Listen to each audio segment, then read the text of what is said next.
7. Hey.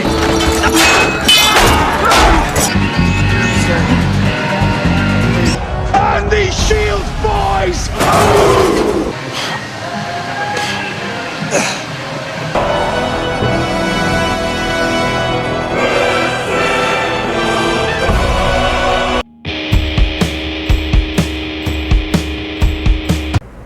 Mr. Olímpia de 1980, última aparição oficial do Arnold sobre os palcos de competição do Mr. Olímpia. E o que a gente sabe, já conversamos, tivemos um boom da procura pelo esporte. Os chamados ginásios passam por reformulações, se tornam lugares mais atraentes, com vestiários, com música, com iluminação, ar-condicionado, lugar para beber água, coisas impensáveis antigamente. Isso atrai todo um novo público, uma nova galera empolgada, entusiasmada em aderir àquele esporte que na cabeça daquele pessoal era uma novidade, estava aparecendo, ainda que já estivesse por aí há muito tempo. Os ginásios, agora academias, lotam. Para completar o pacote, nessa década de 80, temos o gênero de ação no cinema. Surgem aqueles heróis, claro, todos praticantes de musculação, além do próprio Arnold, Stallone, Van Damme, Dolph Lundgren e uma galera. O que é que aconteceu? Refletiu também nessa procura pelas academias, pelas salas de musculação. Todo mundo querendo ficar no shape daqueles caras. Mas ainda que o esporte tenha ganhado uma impulsão com o Arnold, quando ele saiu, nós ficamos sem o representante maior daquilo ali. Claro, tivemos outros bons atletas, mas ficou faltando aquele ídolo, aquela referência, um outro talento capaz de trazer mais uma luz, mais uma explodida na popularidade do bodybuilding. Isso ficaria assim até o ano de 1984.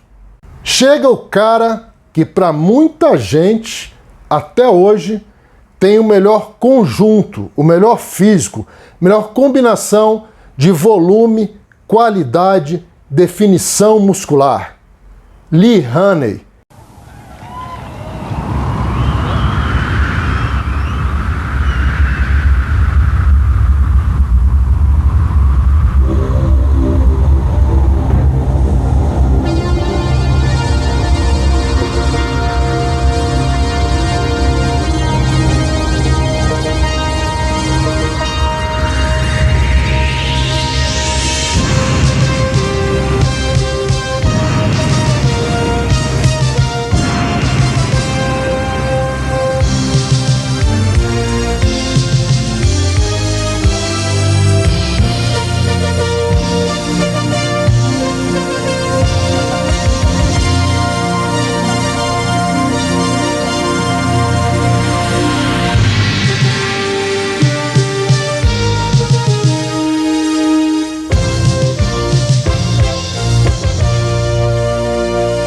E ele vai abrir a sua própria dinastia. Eu uso esse termo, dinastia, porque serão uma série de vitórias seguidas e ainda que ele tenha enfrentado excelentes oponentes, nenhuma de suas vitórias foi polêmica, foi contestada, tal a sua superioridade perante seus rivais. Se o Arnold já tinha assustado todo mundo com aquele físico, Lee Haney vai jogar a coisa para um outro patamar. Vou colocar de uma outra maneira. A galera mal estava se acostumando àquele shape do Arnold, a tentar correr atrás daquilo ali, aí chega o Lee Haney e dá um susto no pessoal. Outra história, outra combinação, outro tipo de físico, muito mais completo do que o Schwarzenegger. Porque a verdade, ainda que todos nós sejamos fãs, Arnold tinha alguns pontos negativos. A cintura não era tão estreita, a perna não acompanhava tanto o restante do físico. Lee Haney não tinha pontos fracos. Ele vinha com muito tamanho, com uma cintura muito estreita e uma perna excelente. As suas duas primeiras vitórias no Olímpia, 1984 e 1985, a gente até pode dizer que foram relativamente fáceis, mas seus adversários eram tão bons, um nível tão alto, que a galera toda correu atrás também. Todo mundo procurou melhorar para tentar bater o Haney.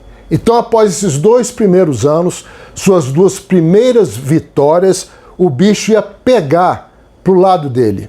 Em 1986, que seria sua terceira vitória, traria toda uma leva de excelentes atletas, todos no gás dessa briga pelo título.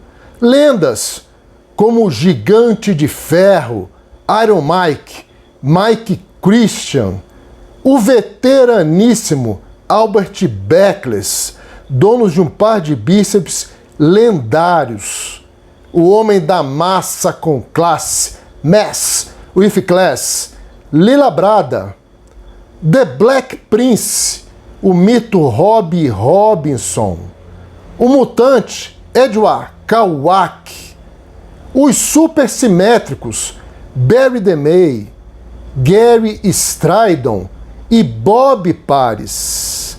E claro, o seu grande rival, também seu parceiro de treino, o garotão Hit Gaspari ou Hit Gaspari. O Gaspari também teria uma participação incrível nessa dinastia, porque ele é o bodybuilder que vai elevar o nível de definição. Porque até então, você tinha o pessoal, obviamente, percentual de gordura baixo, vascularizado, mas quando o Gaspari entra na história, é outra parada. Pele do cara com aquela aparência de papel transparente, veia para todo lado, estriado, fibrado e cola no Lee Haney. E o mais legal, como eu citei, parceiros de treino. Os caras eram brothers e vão fazer um dos grandes confrontos, grandes conflitos sobre os palcos dessa época lendária. Foi uma geração tão diferenciada para o bodybuilding, com shapes tão elegantes, bonitos, ainda que grandes, que eles conseguiam passar a ideia, olha só, passar a ideia de que eram naturais. Claro, vocês hoje têm acesso à informação de uma outra maneira, a coisa vem rápida, vem fácil, muita gente já conhece essa história toda, esse universo. Mas nos anos 80 a coisa não era assim. E você olhava por um físico do Lee Haney, do Barry DeMay, do Rich Gaspari, você até acreditava que aquilo pudesse ser conseguido sem o uso de algum medicamento, só com treino, dieta e suplementação. Isso é tão verdade que a televisão aberta e a cabo compra a ideia dos caras e começam a transmitir programas, transmitir campeonatos para todo mundo. Você podia assistir um campeonato profissional de bodybuilding na sua casa sem pagar pay-per-view. Televisão aberta. Você tinha na TV a cabo esses caras dando dicas de treinamento, dicas de dieta. Imagina aí Ana Maria Braga, só que com o Lee Haney, com essa turma toda, e mostrando o treino deles para vocês, passando o treino. Não tínhamos internet, não tínhamos YouTube. Você tinha isso na televisão. A indústria da suplementação tem um boom, cresce demais. Nós temos os mais variados produtos por lá nos Estados Unidos. A coisa aqui no Brasil estava começando também, mas por lá a coisa explode de uma maneira nunca vista. Era roupa, era tênis, era óculos, uma linha toda de acessórios. Quem que não lembra aí, pelo menos o pessoal mais antigo, que tem mais estrada, das camisas morcegão, todo mundo usava, das bermudas de lycra listradas, os macaquinhos listrados, os caras iam treinar assim, das calças muito largas de algodão, 100% algodão. Eu tive algumas sensacionais para treinar, foram ali até a época do Dorian Yates, são as calças que ele usa no Blood and Guts. Tudo isso fruto dessa geração. Uma geração que comercialmente foi muito interessante para o esporte. Enquanto tudo isso ia acontecendo, Lee Haney acumulava o recorde inédito de 8 vitórias seguidas em um Mr. Olímpia. E a gente, tecnicamente, até podia dar uma nona, porque na Alemanha, nesse período, eles realizaram um Grand Prix só de atletas profissionais com a presença de todos os participantes do Mr. Olímpia.